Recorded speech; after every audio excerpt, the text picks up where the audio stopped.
Bonjour mes frères, bonjour mes sœurs, je suis votre frère Lambert Lakis. Nous sommes le 30 novembre 2021, donc ça va être notre dernier message du mois de novembre et je l'intitule Sortez de ces milieux occultes. Sortez de ces milieux occultes. Je vais vous parler d'un rêve que j'ai fait le 2 août de cette année. Ça concernait un frère qui était dans ces milieux occultes.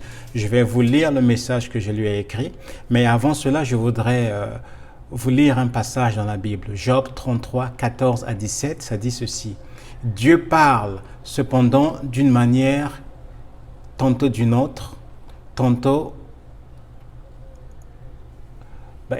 Dieu parle cependant tantôt d'une manière, tantôt d'une autre. Et l'on n'y prend point garde.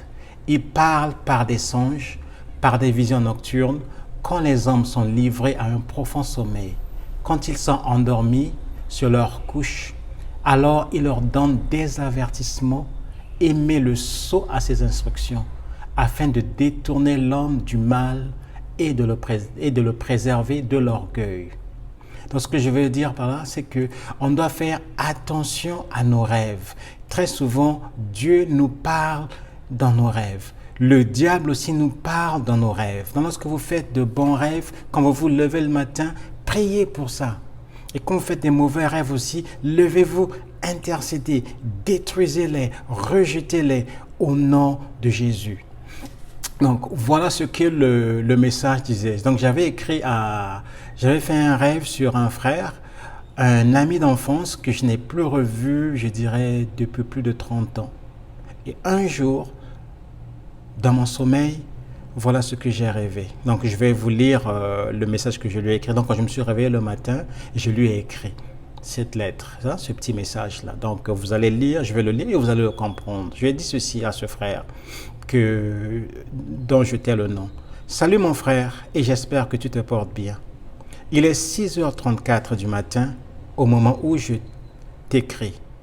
Je t'écris parce que j'ai fait un rêve qui m'a vraiment touché et je voulais te le partager. Tu étais dans un réseau compliqué et vous ne faisiez pas de choses bien. Mais vraiment, le Seigneur ne m'avait pas montré ce qu'il faisait, mais de par son visage, je pouvais voir que c'était des choses horribles qu'ils étaient en train de faire. Tu étais dans un réseau compliqué et vous ne faisiez pas de choses bien. C'est vraiment mauvais. Et tu le faisais à contre-cœur. Je t'avais vu dans ces choses et je t'avais dit de sortir de ce milieu. Que ce n'était pas pour toi et que Dieu t'appelait à la pastorale. Tu t'es mis à pleurer et m'a serré très fort dans tes bras.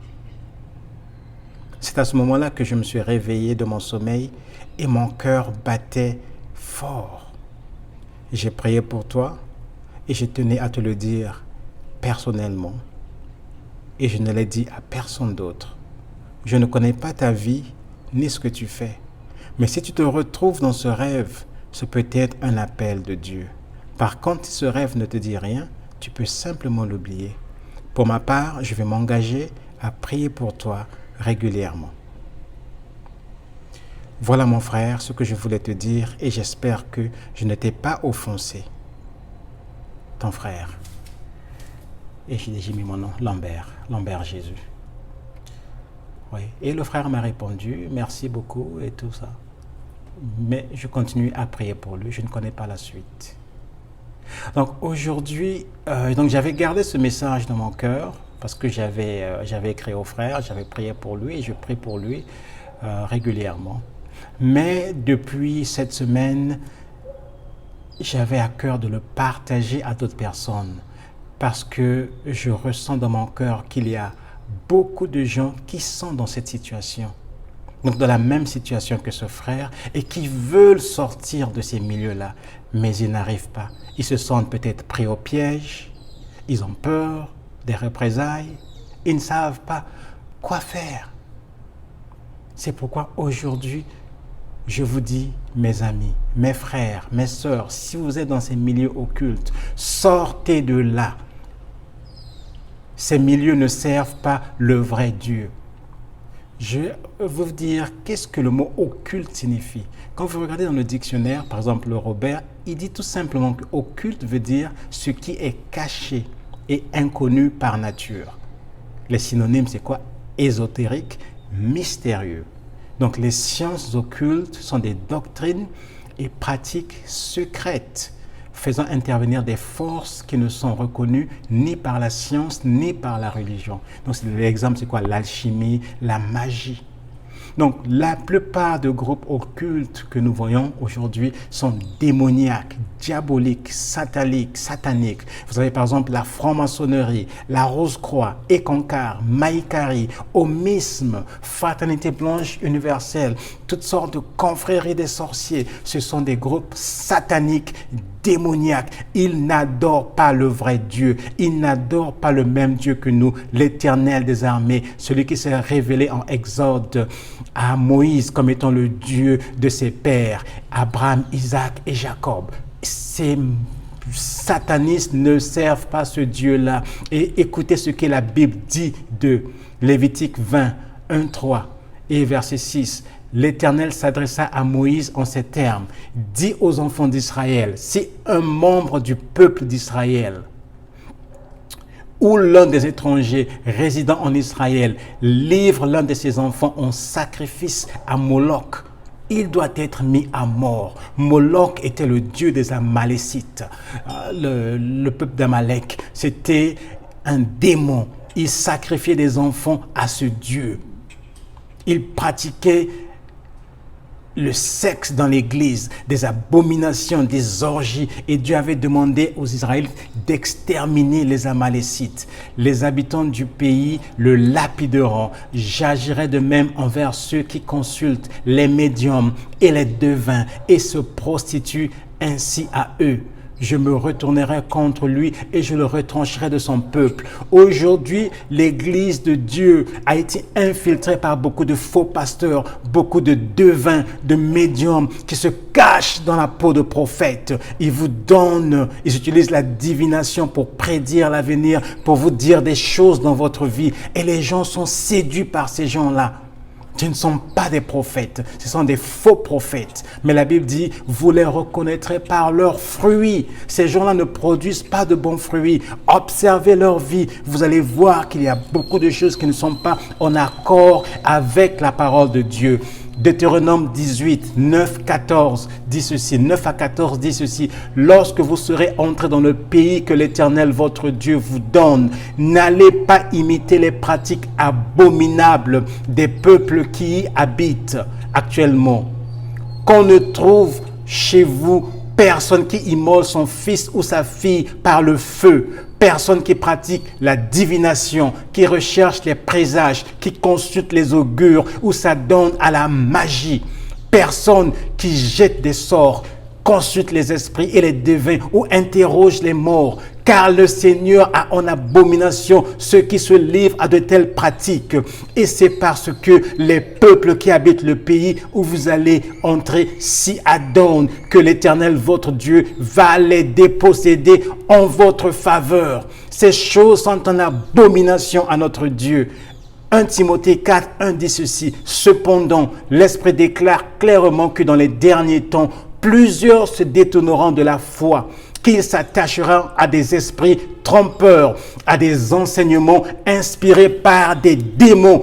Aujourd'hui, beaucoup de frères chrétiens, beaucoup de pasteurs, de serviteurs de Dieu avaient bien commencé l'œuvre, mais parce que l'œuvre ne décollait pas, ils n'avaient pas assez de moyens, ils se sont détournés de Dieu et ils se sont livrés à la franc-maçonnerie, à la sorcellerie, à la Rose-Croix, à la magie pour pouvoir faire des miracles, attirer des foules, gagner des âmes et par conséquent avoir beaucoup d'argent, avoir la renommée. À vous frères, je vous dis que l'heure est très avancée. Revenez à Dieu, repentez-vous car la colère de Dieu va bientôt s'abattre sur vous. Vous allez être exposés un à un.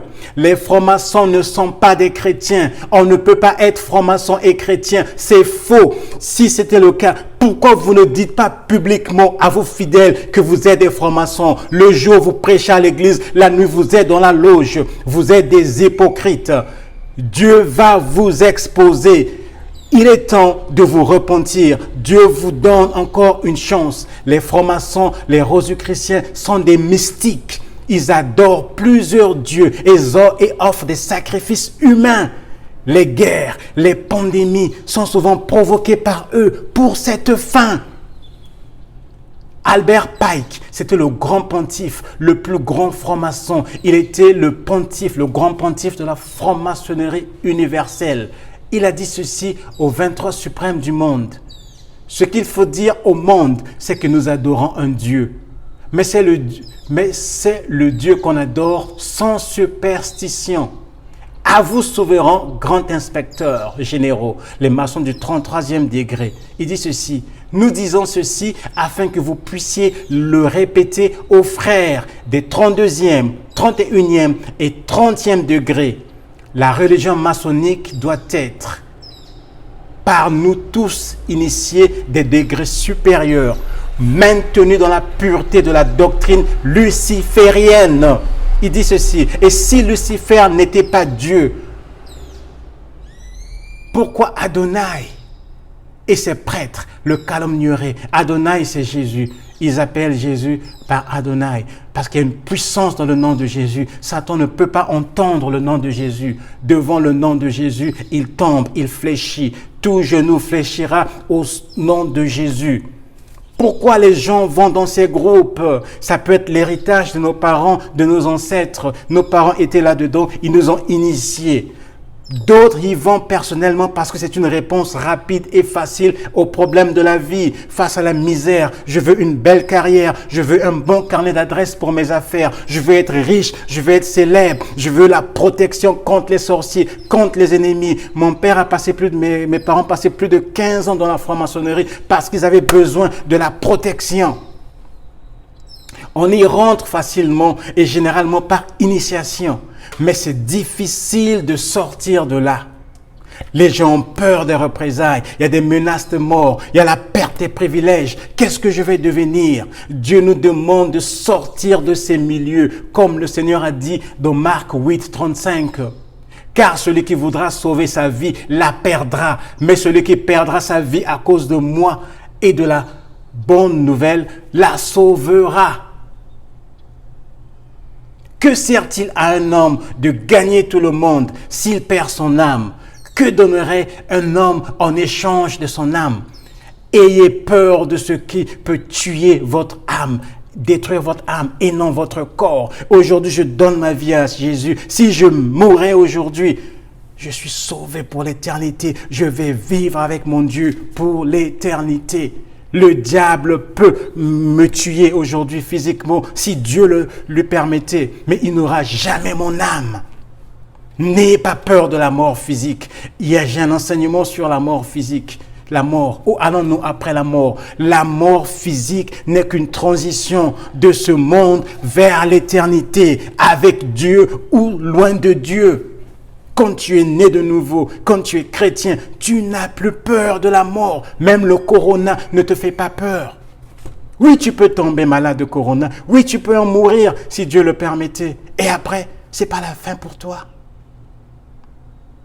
Jésus te donne une porte de sortie aujourd'hui, mon frère, car il est le chemin, la vérité et la vie. Jean 14, 6 nous dit ceci. Je suis moi, le chemin, répondit Jésus, la vérité et la vie. Personne ne va au Père sans passer par moi. Il n'y a qu'un seul Dieu.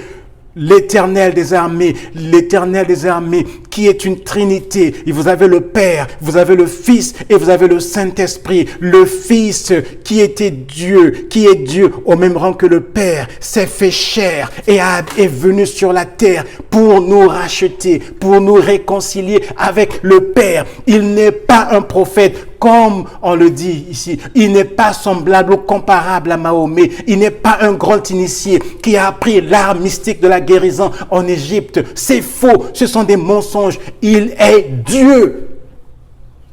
La Trinité divine. Nous avons été créés à l'image de Dieu, à sa ressemblance. Nous sommes un être tripartite. Esprit, âme et corps. Nous habitons dans un corps et Dieu est Dieu en 3 personnes. Vous avez le Père, vous avez le Fils et vous avez le Saint-Esprit. Et tous les 3 ont les mêmes attributs divins. Ils sont incréés, ils sont omnipotents, omniprésents, omnipuissants. Ils sont éternels. Voilà, ils sont Dieu. Bien-aimé, Jésus t'appelle. Vas-tu accepter son appel ou vas-tu le refuser? Jean 1 à 4 et le verset 14, ça nous dit ceci. Au commencement était la parole et la parole était avec Dieu et la parole était Dieu. Elle était au commencement avec Dieu. Toutes choses ont été faites par elle et rien de ce qui a été fait n'a été fait sans elle. En elle était la vie et la vie était la lumière des hommes. Et la parole a été faite chair et elle a habité parmi nous, pleine de grâce et de vérité. Et nous avons contemplé sa gloire, une gloire comme la gloire du Fils unique, venu du Père. Voilà les amis, Jésus est Dieu. Il est Dieu au même rang que le Père, au même rang que le Fils. Le grand architecte de cet univers n'est qu'une créature. Elle a été créée par Dieu.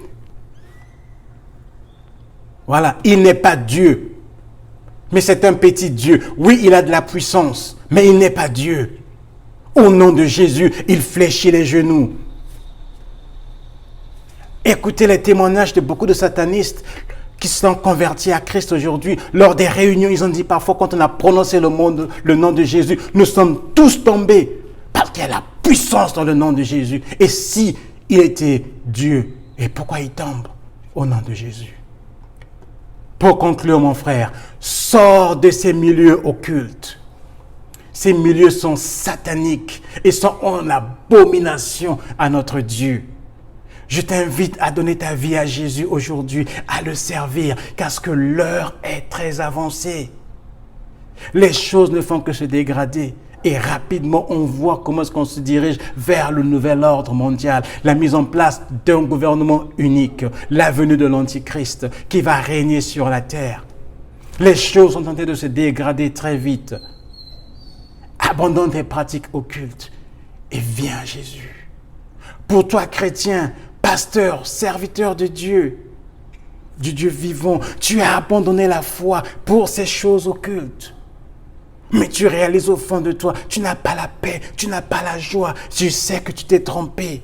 Dieu te donne une chance. Dieu te donne une porte de sortie. N'aie pas peur. Reviens à Jésus. Donne ta vie à Jésus. Repens-toi, mon frère. Oui, ça pourra te coûter ta vie physique. Mais ça sert à quoi de garder cette vie physique pour aller en enfer pour l'éternité? Il est mieux